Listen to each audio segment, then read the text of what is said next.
Assalomu alaykum, hurmatli tomoshabinlar. Bugun sizlarni Afg'onistonning tarixiy va go'zal viloyatlaridan biri, Samangan viloyati bilan tanishtiramiz. Samangan viloyati Afg'onistonning shimoliy qismida joylashgan bo'lib, uning markazi Aybak shahri hisoblanadi. Bu viloyat qadimiy tarixi, boy madaniy merosi va tabiiy go'zalligi bilan mashhur.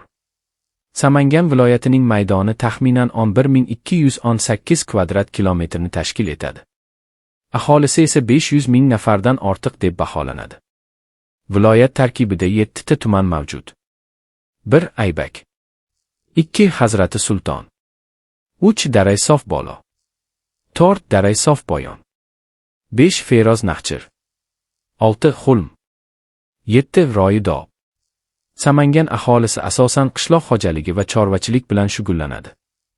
Bu yerda bug'doy, arpa, makkajo'xori, bodom, uzum, anor va boshqa mevalar yetishtiriladi. Chorvachilik ham viloyat iqtisodiyotining muhim tarmoqlaridan biridir. Viloyatda o'zbeklar, tojiklar, hazoralar va pushtunlar kabi turli millat vakillari yashaydi.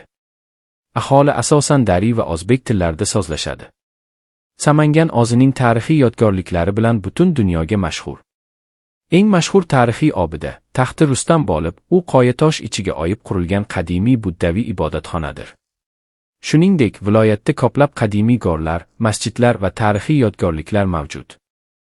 Samanganning to'glari, yashil vodiylari va serhosil yerlari uni Afg'onistonning eng go'zal viloyatlaridan biriga aylantiradi. Samangan viloyati o'zining boy tarixi, qadimiy madaniyati, tabiiy go'zalligi va mehmondo'st xalqi bilan Afg'onistonning muhim va diqqatga sazovor viloyatlaridan biri hisoblanadi. E'tiboringiz uchun rahmat.